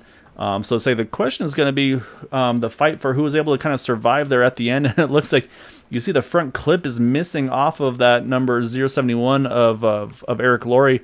He's got Bobby Hash, Todd Merkel right there with him. And say this is still, these guys are going after top 10s here. And I say you can see the 3 car able to just almost get to him. So actually a little bit of a photo finish between the 2 of them at the line for that 6th position. And then we talked about the 81 there, Todd Merkel as well. And I think I saw in the ticker here, you see, look at these guys here. Everybody's just barely not up to speed here. And you see Jim Brooks trying to weave his way through this group here. Saying looks like he's going to be able to sneak there. He gets a handful of spots at the very end there. Dale able to find his way into the top 10 there, just kind of being able to keep that momentum up in that 76 car. Yeah, not a bad finish for Jim, being, he started back in 20th, didn't qualify. Quabi Brooks was the one I talked about. He's quiet and he doesn't really make no noise. You never know what he's thinking, but to come home in 4th, he did everything he needed. Yeah, so we'll jump over here to Dude Conrad here to see our race winner though. I'll say with that though, we got to pull up some interviews here, Dale. And I say I have a feeling this first interview is gonna be. I'm not sure how this one's gonna go because I think there's gonna be. He'll be happy to, I think, get that third bite. He's going to be wanting more. So we're going to grab our third place finisher with that 11 of Matt Wagner. And see what his thoughts were of the race here tonight. Because I mean, I'd say Matt did a great job tonight, Dale. I mean, he started 17th, able to get up towards the front. Pit stops were great for him in the 11 car. We saw him get to the lead a few times under those green flag cycles, so he was able to nail those in and out laps there on that side of things as well. And then just that last run, Matt, you were kind of pinned to the inside there, just nothing you could do, obviously. So, I mean, once you saw the Kevin Hash jump to the top, it kind of gave you a little bit more to work with there at the end. What was your thought process, those final laps there once everybody was kind of just pinned double file and you're kind of stuck where you were on the inside? I thought I was going to finish like, 6th? It was a miracle I got 3rd. But once the 03 went high, my immediate goal was to see if I can push the 25, and hopefully that would result to 25 to push an 8, and that way it would break us free. It did. Eventually, I think I got in the 03, but that was not intentional. I didn't expect that the 20 car to be 3 wide. My train of thought, really, I had none, really. Just hold my position, pretty much. Yeah, so I mean, like I said, you were kind of in a tough spot there because just there wasn't anywhere for you to go. Like I said, until that 0-3, he jumped to the top, and then it kind of opened the window for some opportunities for you. Um, but then it's like I said, it's like we took a look at it, and you're right though. So it was three wide, and it's one of those things too. I mean, you could probably speak for it as well. When you're locked onto that rear bumper of that car in front of you, it's easy to kind of lose where you are on track. I mean, we've seen a lot of times where that second car pushing, the first car will see them clear themselves and they'll start rolling down, and that second car will try to follow too, just kind of again just blindly following that guy in front of them. And from where we were looking, you were right on the rear bumper of Kevin Freeze. So I think it was kind of the same boat where, yeah, you probably had a little bit of room underneath you, but again, I mean, your goal is to stay locked onto Kevin there, coming to the checkers. Like I said, try to push him through, to have a chance to see what you can do at the end there. So I'd say it's just it's one of those things. I'm sure heat of the moment, there's definitely frustration, but I mean, at the end of the day, so obviously everybody's trying to get what they can there on those last laps. It gets always wild in those kinds of races here. So let's say the one thing I do have was, there's I think you had maybe one opportunity where you probably could have popped out in front of Alberto there. It was really early off obviously after that restart. Was that something like hindsight wise, like I should have jumped in front of him to do it, or were you pretty content with your decision there to stay on that low side? I was content to stay on the bottom because during the run, me and Bud, I was pushing Bud, and we were maintaining the bottom, and I was actually scared of running the top. Uh, I haven't run enough laps with Alberto yet. I have not let him push me yet, so expect the unexpected. I'd rather stay with Kevin Freeze. He's a hell of a driver. So Yeah, so it's hard to go against some of the guys that we know are so good week in and week out. But I mean, like I said, again, I mean, we've been, something we've seen from you week in and week out now is those pit stops. I mean, it's obviously that you've got it down where you know exactly when to get in, hit your stall and then get out there, because I think that's a couple races now recently that you're able to cycle through as the race leader. Is that something you've been practicing a lot during practice sessions here, or is it's kind of once you get it down, it's almost a muscle memory thing for you? IndyCar. It's a lot of practice, a lot of time, a lot of carb cup races I've been doing in my free time. Helped me practice pit in, pit out. Um, Knowing my breaking points, it's not that hard to master. I'm sure these guys are far better than me. I'm doing that in these heavy stock cars, but it is what it is, man. That's lots of practice. I mean, the practice is paying off. I say you're kind of slowly but surely. Dale and I were talking about. I mean, that's we talked about some of those guys that you kind of expect to see them at the front of the various series, and say obviously we expect you week in week out, in contention on the Tuesday Indy side of things. Like I said, and I mean we've talked to you and say you've voiced your frustration at times as well with just the races not going how you've been hoping for. But I mean, last couple you've been in contention here, say in the win to get the wins at the end, just hasn't quite gone to plan. But at the same time, you've made it to the finish line on these ones. I was saying your finishes have been progressively getting that little better, but better and better. So I feel like you kind of feel like the ship's going the right way for you. I'm I'm glad it is. I'm glad I'm not getting caught up in either an accident or it's pretty frustrating when you get about crashed every week and you're running really good and your pit stops are pretty flawless and nothing to show for it. Now I got a third place finish and finally something to show for it. I'm pretty happy. It was a great run tonight, Matt. So I mean, we got to give you the floor though. So I know you got some people you got to thank, shoutouts and all that kind of stuff. So definitely want to give you the floor here. I'd like to thank your dad, Bud Steele, all them guys who helped me in big communication during this race. Um, it was kind of like a plan beforehand. Um, they helped me talk me down through the race. Anyway, sponsors, Bud Kicker, Green White Checker TV. You guys are awesome. Hi, Dale. Hi, Matthew. I know you're being quiet over there. I'm letting you say your piece, man. I know you've been waiting for this for a while. Yes, you god dang right, man. But no. Thank you guys very much. Y'all put on a hell of a show, hell of a commentary, and I love listening to you guys in the Cup Series too. So we appreciate it, and yeah, I mean, great run tonight, Matt. Look forward to seeing you on Tuesday. And I'll say enjoy this one, and say I'm sure we'll be hopefully get another chance to interview you in just a few more days. Yeah, it's Sonoma. That's gonna be fun. That's Oh gonna be yeah, that's Chad good. Wilkes' wheelhouse. Yeah, I Hey mean, Chad, if you're listening, this is gonna be your wheelhouse, buddy. yeah, you'll be have to be on your A game for some of those guys. So yeah, say enjoy this one, but yeah, good luck on Tuesday. So definitely get some lefts and rights ready for that race though. Yep. See you guys later. All right, that is that 11 of Matt Wagner, third place tonight. In second though is the number 25 of Kevin Freeze. Go ahead and pull him up here, and so I'll say. All right, Kevin. So strategy plan number B here tonight. So you kind of had your guys all up in the front on the qualifying side of things. Everybody starts from the pits. Give it about, I think it was about 10 laps. You guys find your way back to the front, chill there for just a minute, then find your way to the lead there, working that top side. I say just you guys just, again, week after week able to show your muscle. I say I also got to commend you on that paint scheme. We talked about it before on the broadcast. I say I've always enjoyed it, but that's actually a Kevin Freeze special. So you spent a lot of time and effort on that one. And so we always joke about the chrome and gold numbers. So I mean, you've got something going here. It looks like with these cars. Yeah, this paint was fun to put together, and tonight's race was a blast. I mean, when you can pit start and then take the lead on lap 14, it's going to be a fun night. Yeah, so, and the other thing was, I mean, I know we talked a little bit pre-race about the fuel side of things. A lot of drivers are talking about that kind of the low 20s on the fuel number, but everybody was able to stretch it to that 25 mark or more.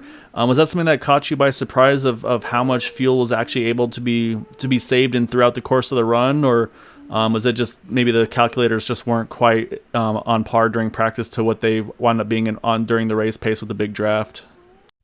Yeah, well, in practice, you'd need like a full field, a big group to actually get true, accurate numbers.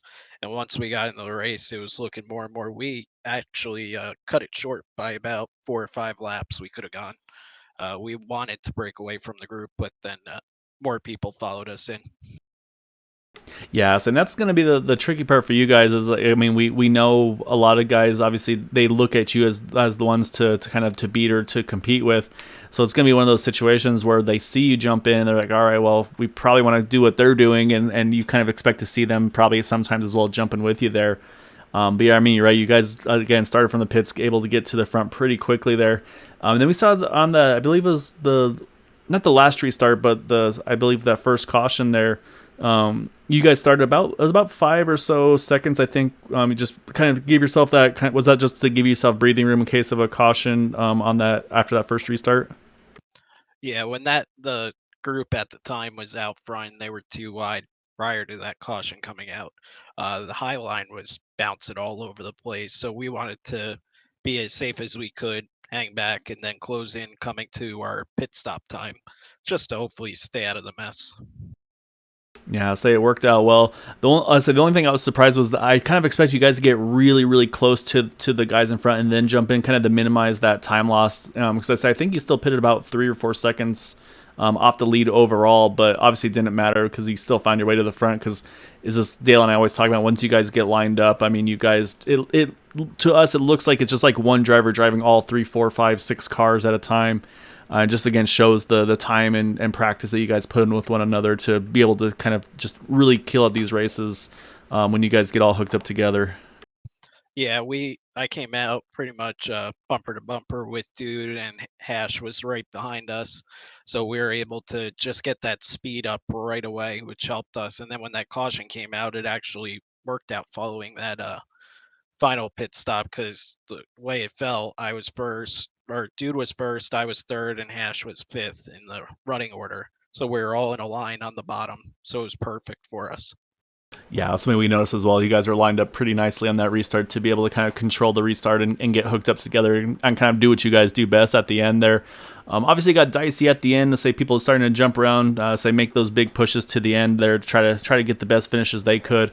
Did you have any thoughts about trying to jump out from Dude, or were you pretty much committed to him despite what we saw Hash jump out with? I think it was about 1 to go.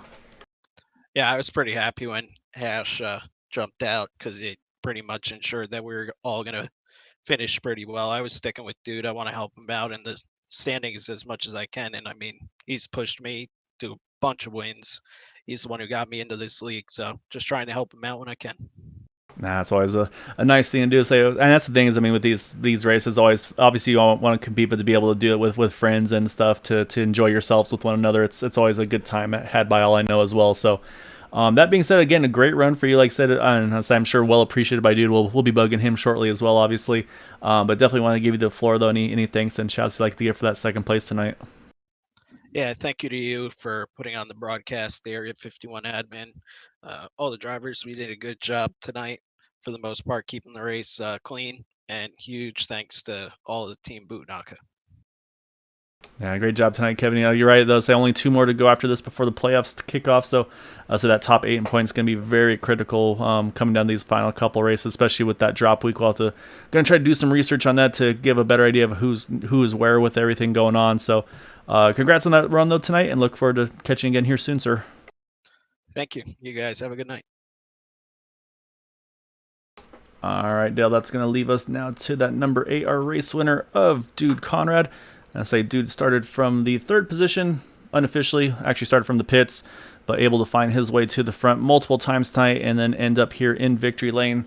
I'll say it was obviously a hard fought one though tonight. Dude had to work your way up to the front, kept it clean and say, but you definitely had to make some big moves there a couple times to find your way to the front at the end. I mean, take us through your race and those final restart there. Was that a good show? Was that a good show or not? I liked it. I can't speak for Dale. I'm pretty sure he enjoyed it too. But yeah, I say you caught me by surprise when I saw you guys starting from the pits. But then I was like, well, it's gonna be one of those things. How long does it take him to get there? And I say I think we added up. It was about the 10, 15 laps or so before you were able to get from that about 8 seconds back to the pack and then to the lead. So say we talk week in week out how you guys just able to lock on and just do everything so well with one another and kind of proved it again here tonight. I was late getting into the lobby, and I was kind of shocked that they wanted a pit start. We all qualified pretty good, and yeah, I didn't even know till we got the grid. And said, "Y'all gonna pit start? All right, that's what we're gonna do." And I couldn't believe how much faster we was than everybody. I don't know if they was too wide or fighting with each other. I don't know how we called them, but yeah, me and Gabe was flying up on the high side. I was like, "Man, this is a run." Yeah, and you're exactly right. I mean, it's just when you guys lock on with one another, I mean, you visually see the difference of your drafting versus the guys that maybe haven't run with one another as frequently. And I mean, again, we talk to you guys a lot, and we know that you guys work together in various super speedway type races as well. But it's just again, you see the lack of movement between the cars side to side, and the gap being closer to one another as well. I mean, all those little things, I mean, they make huge difference on the lap times. And I think that's what we wound up seeing tonight as well here. That's right. And some people don't, want to see teammates push each other first and second. And I know me and Eric and Gabe got our asses handed to us and no fart stuff, and we had to figure out a way to beat them. And we, just practice pit stops. That's 90% of it, and then having some good luck on your side.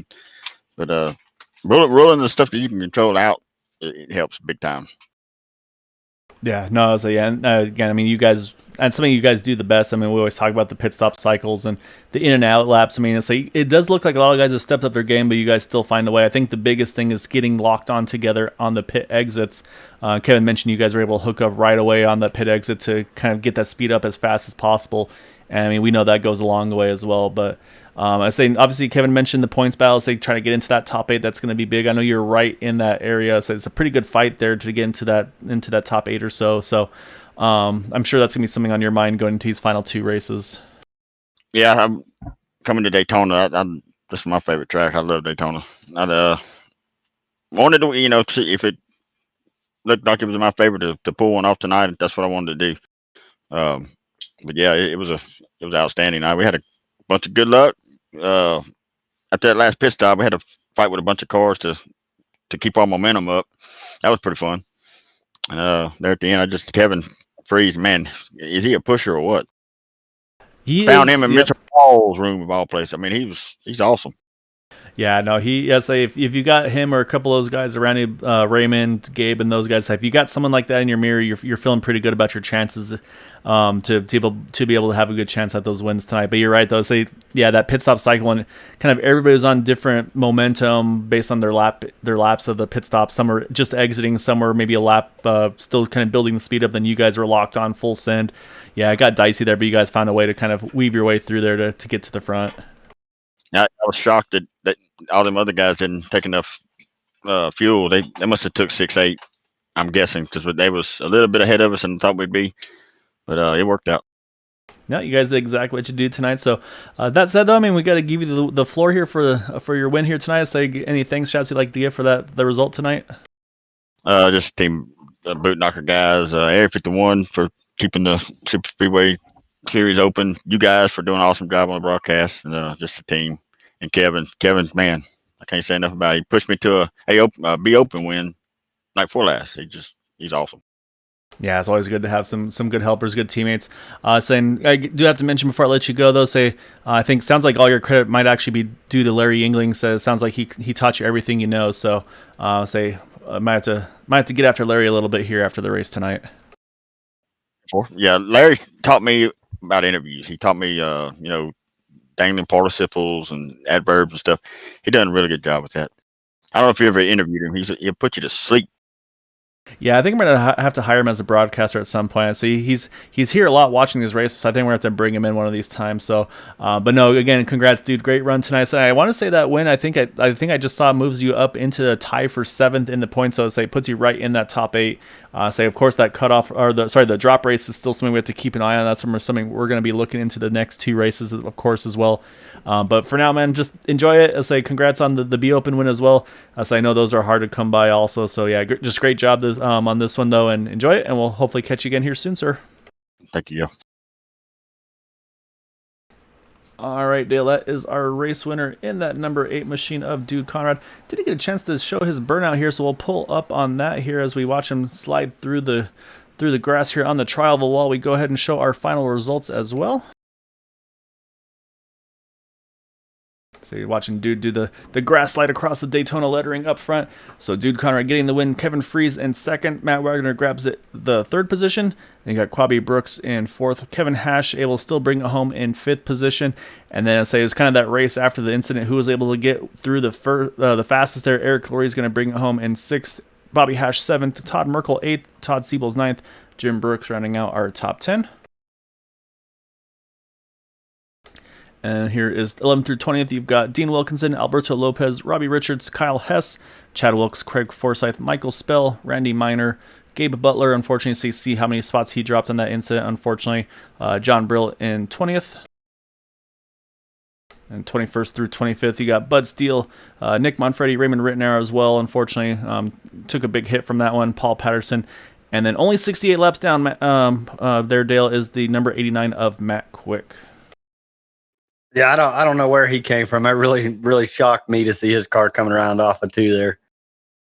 Yeah, I'd say that's just a Matt thing to do, to see him jump in. Even with, let's say, a 75 lap race, to hop in with 68 laps into the race to hop in there. So that just, I don't know. I just feel like that's Matt to a T. Always a fun personality to chat with and be able to race with as well. So.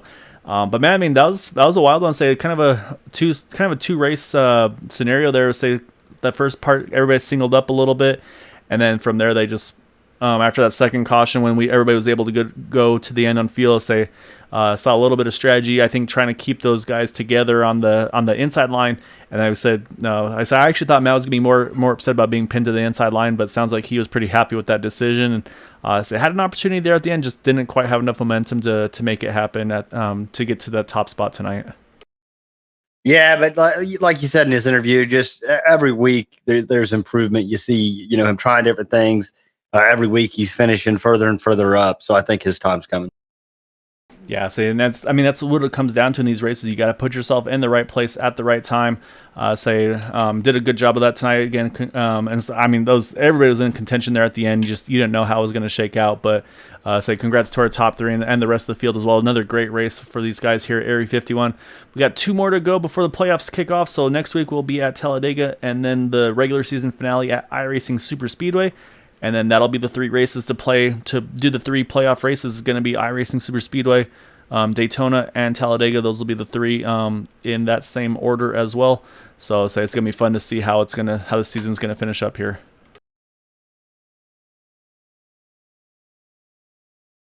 All right, Dale. So again, congrats to all the drivers. Congrats to our top 3. I hope you all enjoyed it this evening. I see Dude and Larry having some fun still over in the chat. So I'll say, yeah, Larry's trying to sneak away from interviews, but we'll see if we can find a way to get him in one of these nights. But yeah, again, congrats to everybody. Hope you all enjoyed it. Hope you enjoyed your weekend as well. Say back to reality tomorrow as always. But if you can, please, still going forward, if you can, try to stay home, stay safe, wash your hands. And until Tuesday, have a good night, everybody.